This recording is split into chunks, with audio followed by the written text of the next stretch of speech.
Hello, नमस्कार दोस्तों। मैं धीरेन्द्र वर्मा आपका स्वागत करता हूं।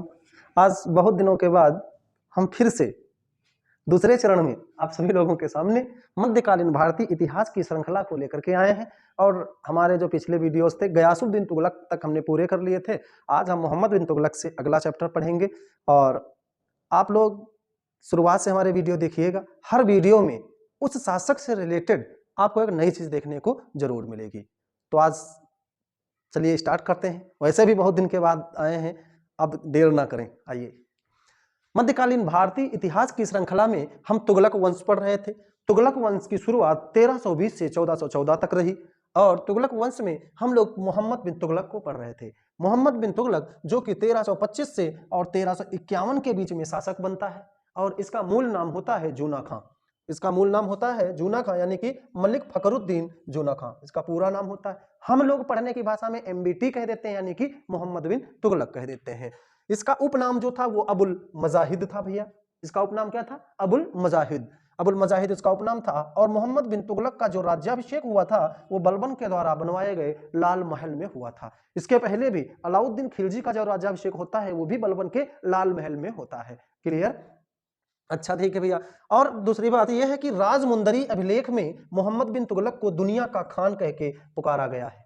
राजमुंदरी अभिलेख में मोहम्मद बिन तुगलक को दुनिया का खान कह के पुकारा गया है। और भैया मोहम्मद बिन तुगलक को धनवानों का राजकुमार या धनवानों का युवराज किसने कहा है? तो एक राइटर या एक इतिहासकार हुए हैं एडवर्ड थॉमस। उन्होंने मोहम्मद बिन तुगलक को धनवानों का युवराज या धनवानों का राजकुमार कहा है। क्यों कहा है? क्योंकि जब मोहम्मद बिन तुगलक ने सांकेतिक मुद्रा का प्रचलन किया था तो प्रत्येक हिंदू का घर एक मुद्रा का छापने का टकसाल बन गया था। उस उपलक्ष्य में एडवर्ड थॉमस ने कहा था कि मोहम्मद बिन तुगलक धनवानों का युवराज है या धनवानों का राजकुमार है।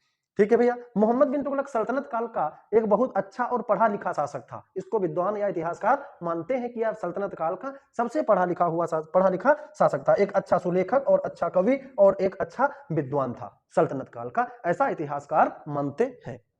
हिंदुओं के लिए इसने एक काम किया था, सती प्रथा का अंत कर दिया था। मोहम्मद बिन तुगलक संभवतः मध्यकालीन इतिहास का पहला शासक था जिसने हिंदुओं पर सती प्रथा का अंत कर दिया था। ठीक है भैया। पॉइंट टू पॉइंट पढ़ेंगे। हमारा एक पॉइंट पहले आ सकता है, कुछ पॉइंट बाद में आ सकते हैं, हम आप लोग उनको अपने हिसाब से मैनेज कर लेंगे। क्लियर? मोहम्मद बिन तुगलक का एक वजीर था जिसका नाम था साईराज। एक ये हिंदू वजीर था जिसका नाम साईराज था, यानी कि श्री राम। इसका नाम था श्री राम, साईराज इसको कहा जाता था। और भैया इब्न बतूता ने मोहम्मद बिन तुगलक को दुनिया का आश्चर्य कहा है। इब्न बतूता ने मोहम्मद बिन तुगलक को दुनिया का आश्चर्य कहा है। और मोहम्मद बिन तुगलक सल्तनत काल का पहला ऐसा सुल्तान था जिसने क्या किया था? चीन, ईरान, मिस्र और सीरिया के साथ वैदेशिक संबंध स्थापित किए थे। क्लियर भैया? मतलब मोहम्मद बिन तुगलक सल्तनत काल का पहला ऐसा शासक था जिसने चीन, ईरान, मिस्र और सीरिया के साथ वैदेशिक संबंध स्थापित किए।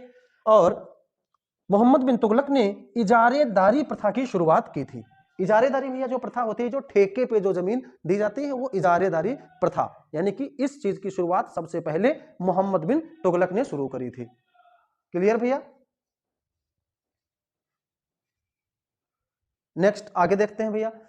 अकाल के समय एक बार की बात है कि दिल्ली में जब अकाल पड़ गया था, प्लेग बीमारी फैल गई थी दिल्ली में, तो अकाल पड़ गया। तो अकाल के समय मोहम्मद बिन तुगलक ने अपनी राजधानी का परिवर्तन कर दिया, यानी कि उस समय 2.5 साल के लिए इसने अपनी राजधानी क्या करी थी? दिल्ली से कन्नौज ले आया था अपनी राजधानी। और स्वर्गद्वारी, गंगा यमुना के तट पे एक राजधानी बनाई थी और उस राजधानी का नाम रखा था स्वर्गद्वारी। ये कब किया था इसने? कन्नौज में ये राजधानी बनाई थी। कब बनाई थी? जब दिल्ली में अकाल पड़ गया था, प्लेग बीमारी आई थी, अकाल पड़ गया था, तो 2.5 साल के लिए इसने अपनी यहाँ पे राजधानी स्थानांतरित कर ली थी स्वर्गद्वारी में। क्लियर भैया? फिर अमीरान ए सादाह का विद्रोह। विद्रोहों से बात याद आई भैया। सल्तनत काल में सर्वाधिक जो विद्रोह हुए, सल्तनत काल में सबसे ज्यादा जो विद्रोह होते हैं वो मोहम्मद बिन तुगलक के समय में 34 विद्रोह हुए थे। सबसे ज्यादा विद्रोह किसके समय में हुए? मोहम्मद बिन तुगलक के समय में 34 विद्रोह हुए। और तुगलक वंश उस समय कुल 23 प्रांत में विभाजित था। तुगलक वंश कितने प्रांत में? 23 प्रांत में विभाजित था और सबसे ज्यादा सर्वाधिक 34 विद्रोह हुए। और जो सबसे पहला विद्रोह मोहम्मद बिन तुगलक के शासनकाल में हुआ था तो इसका चचेरा भाई था जिसका नाम था बहाउद्दीन गुरशास्प। बहाउद्दीन गुरशास्प जो था वो इसका चचेरा भाई था।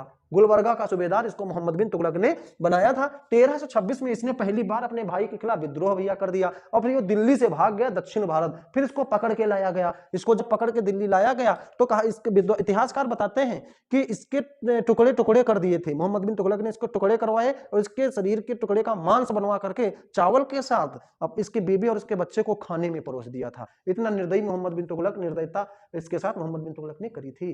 तो सबसे पहला जो विद्रोह किया था बहाउद्दीन गुरसास ने 1326 में करी थी।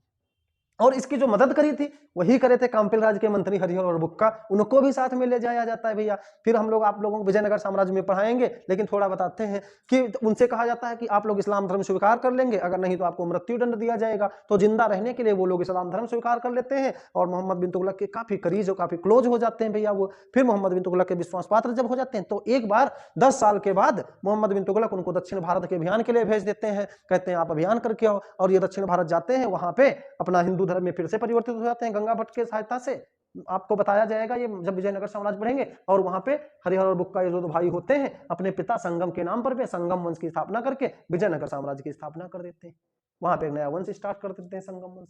ठीक है, ये तो रही विद्रोह की बात। तो सर्वाधिक जो विद्रोह हुए थे तो इसी के समय में हुए थे, 34 विद्रोह हुए थे। सबसे पहला जो विद्रोह था 1326 ईस्वी में इसके चचेरे भाई बहाउद्दीन गुरसास ने किया था। और 1351 में इसका एक दास था, वो इसके खिलाफ अंतिम विद्रोह करता है। यानी कि टोटल 34 विद्रोह हुए थे। तो जो पहला विद्रोह था 1326 का बहाउद्दीन गुरसास का था, और 34वां यानी कि अंतिम जो विद्रोह था वो 1351 में विद्रोह किया गया था। इसका एक दास था तगी, उसके द्वारा किया गया था। ठीक है भैया। अमीरान ए सादाह का भी इसके खिलाफ विद्रोह हुआ था, जिसको विद्रोह को इसने दमन कर दिया था। अमीरान ए सादाह का मतलब यह था कि जो एक 100 गांवों का अधिकारी होता था उसने विद्रोह कर दिया था टोटल इसके खिलाफ। ठीक है भैया। आगे हम लोग आते हैं, हम मोहम्मद बिन तुगलक के बारे में। जैसा कि हम सभी लोग जानते हैं कि मोहम्मद बिन तुगलक एक पढ़ा लिखा और अच्छा एक विद्वान शासक था। वो अपनी जनता के लिए, अपनी प्रजा के लिए बहुत कुछ अच्छे अच्छे काम करना चाहता था, बट किस्मत उसका कहीं ना कहीं साथ नहीं देती थी। ठीक है भैया, समझ रहे हैं। इतिहासकार एल्फिलिस्टन ने तो कहा था कि मोहम्मद बिन तुगलक के अंदर पागलपन के कुछ अंश विद्यमान थे। ठीक है भैया। अच्छा, मोहम्मद बिन तुगलक के 5 सुधार थे। एक था दोआब में कर वृद्धि, एक था राजधानी परिवर्तन, एक था सांकेतिक मुद्रा का प्रचलन, एक था खुरासान आक्रमण, एक था कराचिल अभियान। क्लियर भैया। राजधानी परिवर्तन 1327 या में कहीं कहीं इतिहासकार बताते हैं कि 1327, कहीं कहीं 28। तो आप लोग समझिए, राजधानी परिवर्तन मोहम्मद बिन तुगलक ने 1327 में एक उद्देश्य से किया। इसका उद्देश्य यह था कि जब इसने राजधानी परिवर्तन किया तो इसने सोचा कि दिल्ली पे, यानी कि हमारा साम्राज्य विस्तार तो है ही है, हम दक्षिण भारत में कहीं अपनी राजधानी बना लेंगे तो वहां से भी हमारा साम्राज्य विस्तार या मेरे साम्राज्य पे मेरी पकड़ हो जाएगी। ऐसा इसने मतलब सोच के रखा। तो इसने राजधानी परिवर्तन कर दी। दिल्ली से ये देवगिरी ले गया। दिल्ली से राजधानी परिवर्तन करके भैया कहां ले गया? देवगिरी। बाद में उसी देवगिरी का नाम दौलताबाद रख देता है। क्लियर। तो ये राजधानी परिवर्तन 1327 में करता है। उसका दिल्ली से दौलताबाद, वही नाम दौलताबाद देवगिरी सेम एक ही नाम होते हैं, दो चीजों के एक नाम होते हैं। क्लियर भैया। तो ये राजधानी परिवर्तन कर देता है। फिर राजधानी परिवर्तन का इसका मतलब यही कारण रहता है कि हम वहां पे जा करके और उधर की शासन व्यवस्था अच्छे से चलाएंगे, दिल्ली पे तो अपना कब्जा ही है। फिर ऐसा हुआ कि जब ये इसका परिवर्तन असफल हो गया। क्यों असफल हो गया? क्योंकि जब ये दिल्ली पहुंचता है, वहां पे जब जाता है तो मतलब जो इसके साथ सैनिक जाते हैं उनको अपनी दिल्ली की याद सताने लगती है। वो कहते हैं अब हमको घर जाना है। तो मुश्किल से 3 महीने तक वो लोग अच्छे से रह पाते हैं। इसके बाद आवागमन, ये सब इधर उधर की बातें शुरू हो जाती हैं। तो फिर इसको मजबूरी बस इसको वहां से दिल्ली से ये कैंसिल करना पड़ता है, अपनी राजधानी पुनः दिल्ली लाता है। इस बीच में इसका भारी नुकसान हो गया, भारी मात्रा में इसका राजकोष खाली हो गया था, बहुत डिस्टर्ब हो गया। ठीक है। तो इसका ये अभियान तो बढ़िया किया था लेकिन असफल हो गया। उसके बाद जब भैया उसके खाना पूर्ति के लिए क्या किया? सांकेतिक मुद्रा का प्रचलन कर दिया। सांकेतिक मुद्रा का प्रचलन 1329-30 में इतिहासकारों ने बताया है कि किया था। सांकेतिक मुद्रा का प्रचलन का मतलब यह था कि मोहम्मद बिन तुगलक ने सांकेतिक मुद्रा शुरू कर दी। क्यों? क्योंकि लोगों के पास पैसे की कमी हो गई थी, राजस्व भी बचा नहीं था। तो इसने एक सांकेतिक मुद्रा चलाई और लोगों को कहा कि इस मुद्रा के बदले चीजें आपको मिलती रहेंगी। आपको किसी वीडियो में बहुत विस्तार से इसके बारे में समझाया जाएगा, हम शॉर्टकट में बता दे रहे हैं कि इसने सांकेतिक मुद्रा का प्रचलन किया था। जो प्रचलन ऐसा रहा कि उस मुद्रा का कोई पेचीदा डिजाइन नहीं था, तो जिसके पास वो मुद्रा पहुंचती थी लोग ऐसे उस मुद्रा को, उस पैसे सिक्के को देख के और अपने घर बना लेते थे, छाप लेते थे। तो लोग उसका अपने छाप कर घर पे पूरा टकसाल बन गया। मतलब जिसका घर देखो उसका टकसाल बन गया, वो मुद्रा छाप रहा है। तो मतलब यही रहा कि इसका ये भी कार्य योजना फिर इसके बदले वो भी बंद करना पड़ गया। तो मतलब ये भी इसका कार्य असफल हो गया। कुछ इतिहासकार बताते हैं कि सांकेतिक मुद्रा जो इसकी थी वो तांबे की थी, कुछ इतिहासकार बताते हैं चांदी की थी, कुछ बताते हैं कांसे की थी, लेकिन साइंटिफिक 70% जो बताया गया है वो सांकेतिक मुद्रा तांबे की बताई गई है। क्लियर भैया।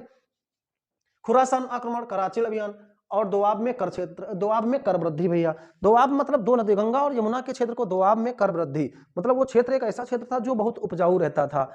ठीक है, तो इसने क्या किया, राजस्व को भरने के लिए, राजस्व पूर्ति करने के लिए दोआब के क्षेत्र में करों में वृद्धि कर दी। और इत्तेफाक भैया ये रहा कि उसी साल दोआब के क्षेत्र में सूखा पड़ गया। जब सूखा पड़ गया तो वहां की जनता कर कैसे देती, तो वहां की जनता ने इसके खिलाफ विद्रोह कर दिया और जिससे मोहम्मद बिन तुगलक को दोआब में कर वृद्धि जो करी थी उस फैसले को भी वापस लेना पड़ा। हालांकि जनता के लिए कार्य बहुत अच्छे अच्छे करता था, बट इसको हर कार्य में असफलता ही मिलती थी। ठीक है भैया। इसके बाद कृषि के क्षेत्र में एक नवीन प्रयोग भी इसने किए थे। कृषि के क्षेत्र में नवीन प्रयोग किए, इसने कहा भाई चलिए जो बंजर या ऊसर भूमि है उसमें हम नवीन प्रयोग करते हैं, पैसे लगा करके उपजाऊ बनाते हैं जमीन को, फिर वहां से पैसा निकालेंगे।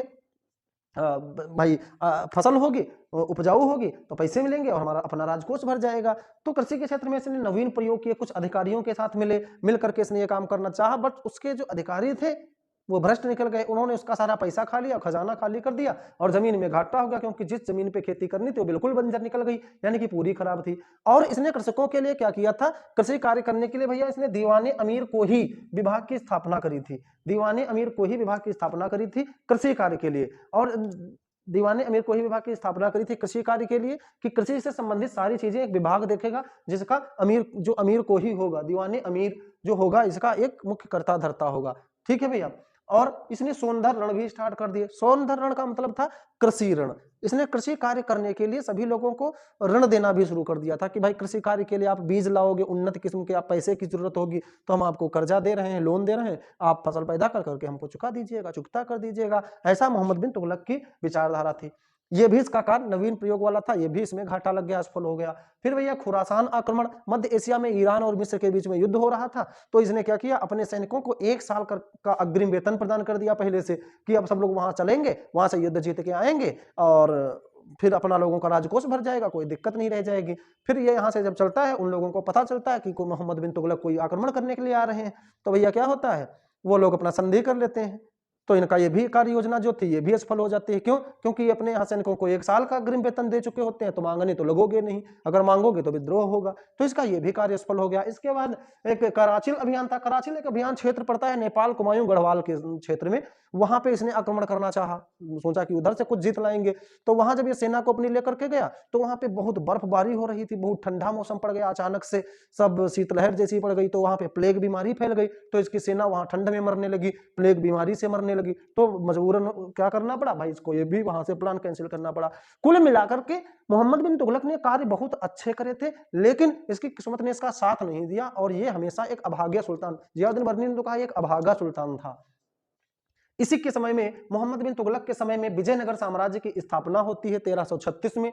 विजयनगर साम्राज्य की स्थापना हरिहर और बुक्का नामक 2 भाई करते हैं 1336 में। और मोहम्मद बिन तुगलक के समय में ही 1333 ईस्वी में मोरक्को से एक प्रसिद्ध यात्री इब्न बतूता भारत की यात्रा करता है।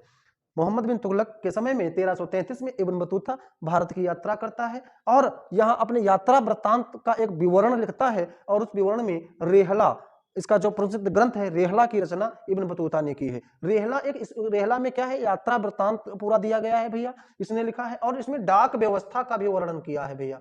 ठीक है, किसका किया है, डाक व्यवस्था का वर्णन किया है। इसी डाक व्यवस्था में 2 प्रकार की डाक का उल्लेख किया है और कहा है कि इसी ने रेहला में ही इब्न बतूता ने उल्लेख किया है कि मोहम्मद बिन तुगलक गंगा जल का पान करता था। मोहम्मद बिन तुगलक क्या करता था, गंगा जल का पान करता था। और बतिहागढ़, एक बतिहागढ़ शिलालेख है भैया, बतिहागढ़ शिलालेख में बताया गया है कि मोहम्मद बिन तुगलक गोमठ का इसने निर्माण कराया था, यानी कि गाय के मंदिरों का मोहम्मद बिन तुगलक ने निर्माण कराया था। और मोहम्मद बिन तुगलक पहला शासक था सल्तनत काल का भैया, जिसने गैर मुस्लिमों को नौकरी देने का काम किया था। गैर मुस्लिमों का मतलब हिंदुओं को इसने भारी मात्रा में नौकरी प्रदान करी थी मोहम्मद बिन तुगलक ने। क्लियर? बतिहागढ़ शिलालेख में बताया गया कि इसने गाय के मंदिर का भी निर्माण कराया था, इसलिए गंगा जल का पान करता था। और तो और जो इसके विरुद्ध काजियों ने फतवा जारी किया था और एक अकबर थे, उनके विरुद्ध फतवा जारी किया जाता है। ठीक है भैया। अच्छा, और एक इनके बारे में बात मोहम्मद बिन तुगलक के बारे में कि मोहम्मद बिन तुगलक जो थे हिंदुओं के त्योहार होली में ही भाग लिया करते थे, होली को बहुत धूमधाम से मनाने का काम करते थे। तो सल्तनत काल के पहले ऐसे शासक थे जो हिंदुओं का प्रसिद्ध त्योहार होली मनाते थे और गंगा जल का पान करते थे। और बतिहागढ़ शिलालेख में यहाँ तक बताया गया है कि गौ मटका या गाय के मंदिरों का भी इसने निर्माण कराया था। आगे चल करके सिंध के निकट एक थट्टा जगह पड़ती है, थट्टा में 20 मार्च 1351 में इसकी मृत्यु हो जाती है। इसकी मृत्यु पे बदायूनी या कहीं कहीं जियाउद्दीन बर्नी कहते हैं कि सुल्तान को प्रजा से और प्रजा को सुल्तान से मुक्ति मिली। और इतिहासकार एल्फिस्टन क्या कहते हैं उनका, जीव मेरे टंग थोड़ा मूव नहीं हो पाती, मूवमेंट नहीं कर पाती, इतिहासकार एल्फिस्टन ने कहा था कि इसके मतलब मोहम्मद बिन तुगलक के अंदर पागलपन के कुछ अंश विद्यमान थे। तो आप लोगों को हमारी ये वीडियो मोहम्मद बिन तुगलक के बारे में कैसी लगी? अगर आप लोगों को कोई राय या कोई सजेशंस या कोई सुझाव आपको देने हैं तो आप कमेंट बॉक्स में दीजिए। कैसी लगी, अच्छी लगी, जैसी भी लगी हो आप उसका उचित सुझाव हमें दें। और आगे आपको वीडियो में बहुत अच्छा कुछ देखने को सीखने को मिलेगा। हर एक वीडियो में कोई एक चीज आपके लिए नई हो सकती है। मुझे अभी भी लगता है कि मोहम्मद बिन तुगलक के बारे में इसमें कुछ चीजें ऐसी हैं जो छूट गई हैं, तो इसका जब हम रिवीजन क्लास लेकर के आएंगे तो उसमें वो सारी चीजें क्लियर करा दी जाएंगी। ओके भैया, आप लोग थैंक यू सो मच।